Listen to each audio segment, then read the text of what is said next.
안녕하십니까. 저는 인천 주안장로교회를 섬기고 있는 주승중 목사입니다. 앞으로 우리는 성례전에 관한 모든 것에 대해서 함께 말씀을 나누고자 합니다. 교회는 하나님의 말씀이 순수하게 선포되어지고 성례전이 바로 집행되어지는 곳입니다. 즉 복음이 순수하게 선포되어지는 가운데 하나님의 말씀을 따라 성례전이 올바로 집행되어지는 곳이면 거기에 교회가 있습니다. 그런데 교회 이런 정의와 관련해서 오늘 한국의 개신교회는 한 가지 심각한 문제를 가지고 있는데 그것은 바로 성례전의 빈약함입니다. 한국의 개신교회는 보이는 말씀으로서의 성례전에 대한 이해가 부족하고 또 그 실제에 있어서도 문제가 있어 보입니다. 그런 의미에서 오늘 우리는 성례전의 바른 의미에 대해서 알아보고자 합니다.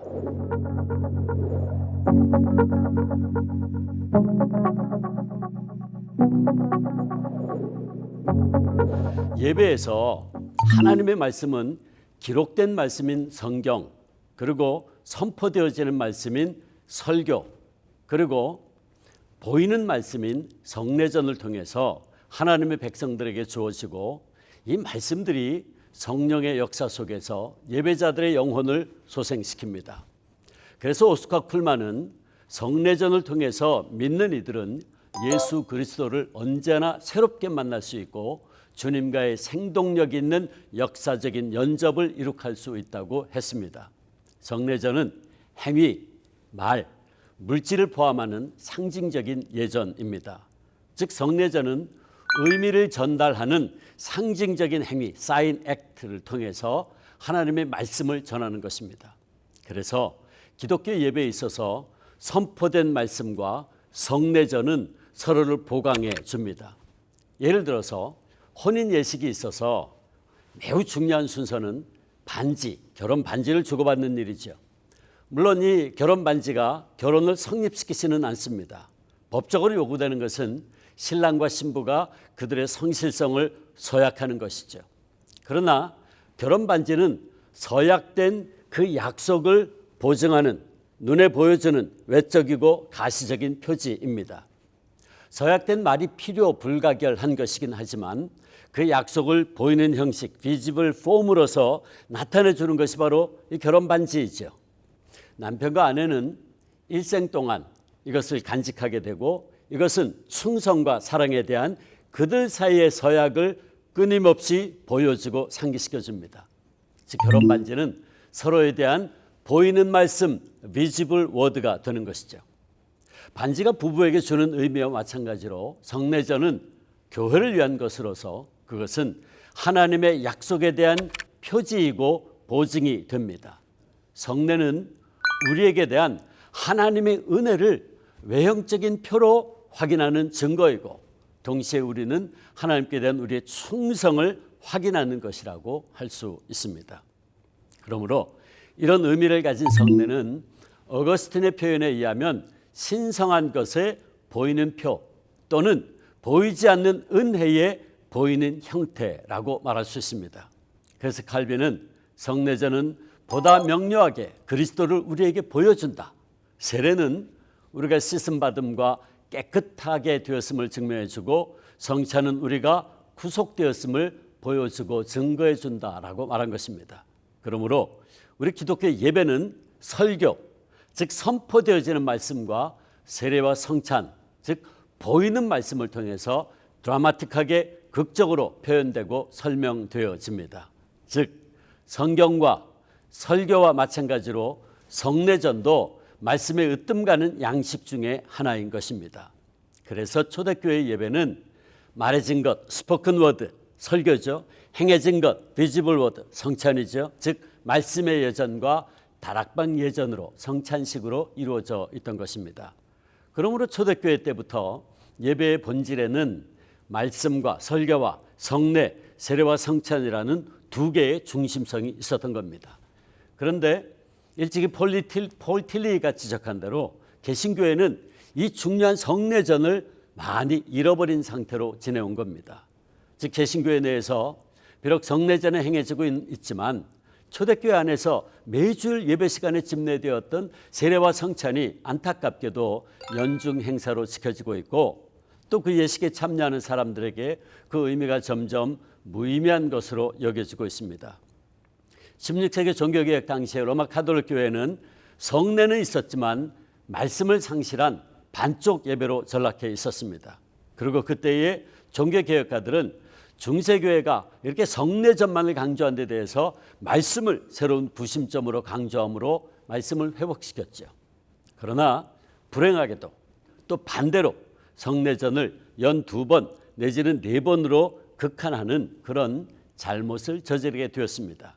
그런데 이것이 마치 우리 개신교의 전통처럼 되어버렸고, 이 전통의 계승자들이 140여 년 전에 이 땅을 찾아와 우리에게 복음을 전했고, 그로 인해서 한국의 개신교회는 어느 나라의 개신교회보다 이 성례전과의 접촉을 가장 멀리한 채 오직 말씀만 강조하는 기형적인 모습으로 남게 되었습니다. 그러나 이제 우리가 관심을 기울여야 할 것은 하나님의 말씀은 설교만을 통해 전달되는 것이 아니라는 사실입니다. 그래서 20세기 신학자 칼바르트는 설교의 본문은 언제나 성경에서 나와야 하고 그것은 곧 성례전과 관련되어야 한다고 말한 것입니다. 그러므로 이제 하나님의 말씀은 기록된 말씀인 성경, 선포된 말씀인 설교, 그리고 성례전을 통해서 눈에 보이는 말씀으로서 오늘의 회중들에게 전달되어야 합니다. 그것이 바로 초대교회 때부터 이어져 온 교회의 바른 모습이죠. 바로 이런 이유 때문에 16세기 종교개혁가 칼빈은 참다운 예배는 말씀이 바로 선포되고 성례전이 올바로 집행되어야 한다고 가르친 것입니다. 그러므로 오늘 한국의 개신교회는 성례전의 회복을 필요로 합니다.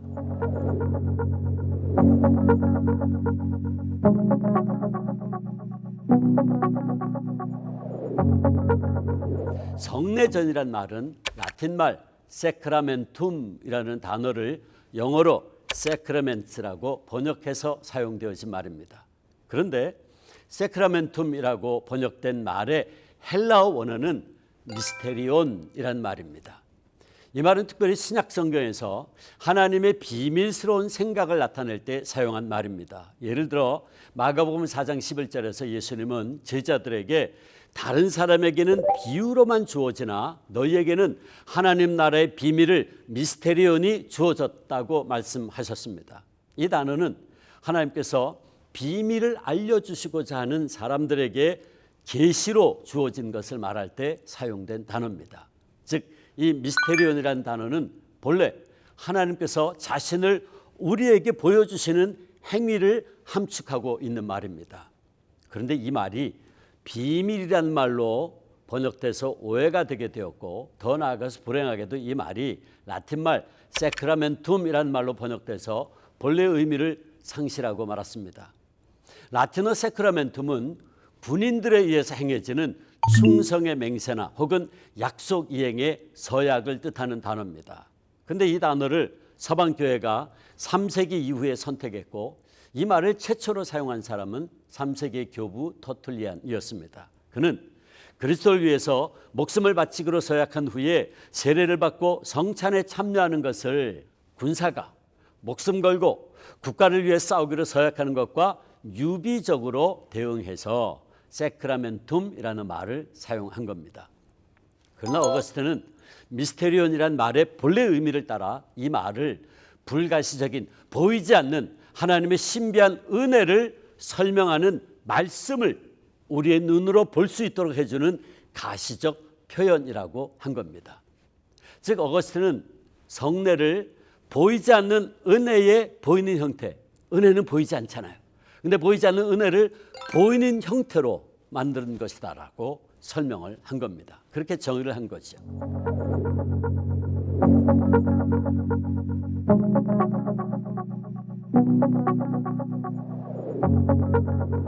이미 어거스틴이 설명한 대로 성례전이란 불가시적인 하나님의 신비한 진리를 설명하는 말씀 속에서 보여지는 가시적인 눈에 보이는 은혜의 표현입니다.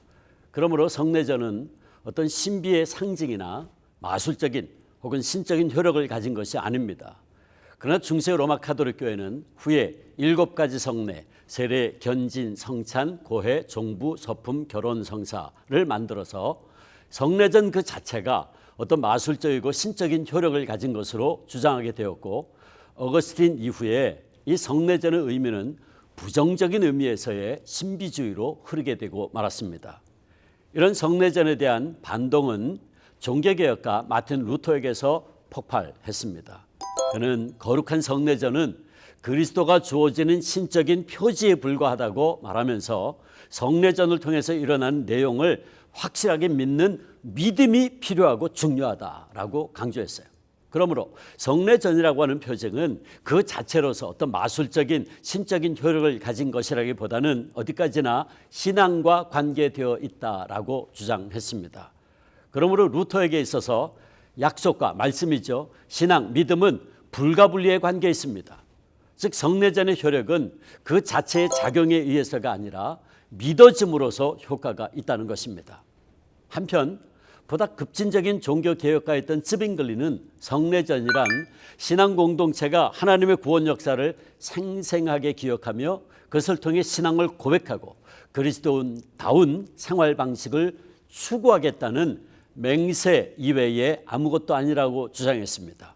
그리고 이와 비슷하게 제세례파도 성례전을 하나님의 은혜의 징표로서 보다는 단지 인간 편에서의 고백의 행위로 보았습니다.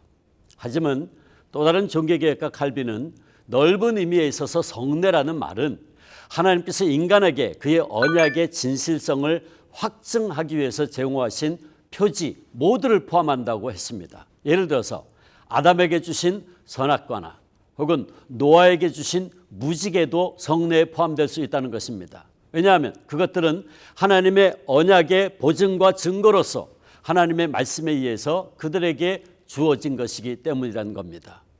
그러나 칼빈은 예수 그리스도가 오신 이후로 성례전은 세례와 성찬으로 한정되었다고 가르쳤고, 루터도 예수님이 세례와 성찬을 창시하셨고 따라서 성례는 두 가지뿐이라는 결론을 받아들였습니다. 루터는 신약 성경에 그리스도가 직접 언급하신 것만이 진정한 성례전으로 인정될 수 있다고 분명한 한계를 그었던 것이죠.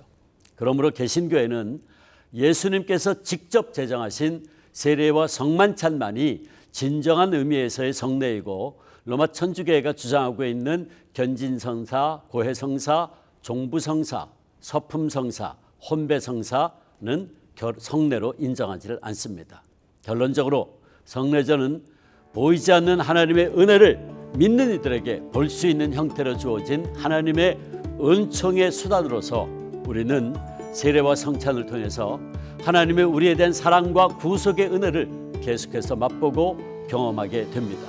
그러므로 성례전은 기독교의 예배에 있어서 말씀과 함께 가장 소중하고 필수적인 은총의 수단이고, 한국의 개신교회는 진정한 의미에서의 이 성례전을 예배에서 회복해야 하는 과제를 갖고 있습니다.